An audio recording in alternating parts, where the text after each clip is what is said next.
আজকের দিনটা শুরু হয়েছে খুব সুন্দরভাবে। তো আজকে 3 মাস অপেক্ষার অবসান ঘটেছে। আমরা যাচ্ছি দুর্গাপুর ইস্কন। তো তাই সকাল সকাল রেডি হয়ে বেরিয়ে পড়েছিলাম দুর্গাপুর ইস্কন যাওয়ার উদ্দেশ্যে।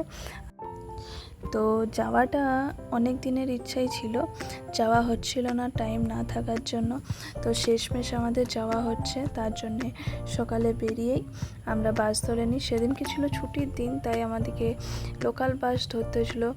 স্টেট বাস অনেক বন্ধ ছিল, তাই যেতে অনেকটাই টাইম লেগে গেছিলো। তারপর সেখান থেকে আমরা পৌঁছে যাই দুর্গাপুর স্টেশন বা বাস স্ট্যান্ড যাই বলো, সেখান থেকে আবার বাস ধরে আমরা বেরিয়ে পড়ি দুর্গাপুর ইস্কন যাওয়ার উদ্দেশ্যে। দিন বৃষ্টি হওয়ার জন্য ওয়েদারটা ছিল খুবই ভালো। তো আমরা যাওয়ার আগে বৃষ্টি হয়েছে এবং পৌঁছানোর পরও বৃষ্টি হয়েছে, কিন্তু তারপর আর বৃষ্টি হয়নি। তারপর আমরা পৌঁছে যাই 40-45 মিনিটের মধ্যে ইস্কন। শেষ পর্যন্ত আমরা পৌঁছাই ভগবানের টানে ভগবানের কাছে।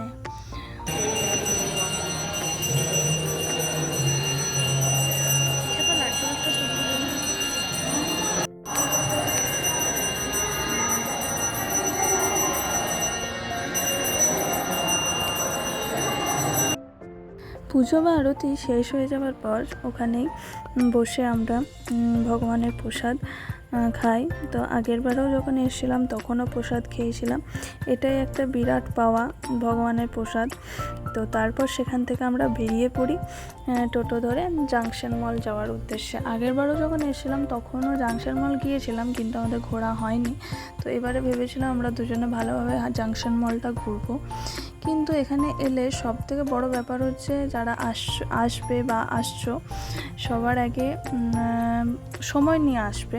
এখানে ঘুরতে গেলে একটু সময় দরকার, যেটা আমাদের হাতে একদমই ছিল না।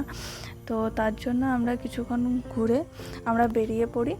জাংশন মলের সামনে থেকে আমরা অটো ধরি। তো অনেকেই বাসে আসে, কিন্তু আমরা বাসে আসিনি, অটোই পেয়ে গিয়েছিলাম। তার জন্য অটো ধরে পৌঁছে যাই দুর্গাপুর স্টেশন। তো দুর্গাপুর স্টেশন থেকেও আমরা স্টেট না পাওয়ার জন্য আমাদেরকে সেই সুপারফাস্ট বাস ধরতে হয়েছিল। তো তাও আমরা সেখান থেকে সুপারফাস্ট বাস ধরার জন্য আমরা তাড়াতাড়ি পৌঁছে যাই। তারপর আমরা প্রায় 1.5 ঘন্টার মধ্যেই পৌঁছে যাই বাঁকুড়া। তো আজকের ব্লগটা এই পর্যন্তই। কেমন লাগলো অবশ্যই আমাকে কমেন্টে জানাবেন, আর চ্যানেলটাকে অবশ্যই সাবস্ক্রাইব করে দেবেন। আজকে তাহলে আসছি, টাটা।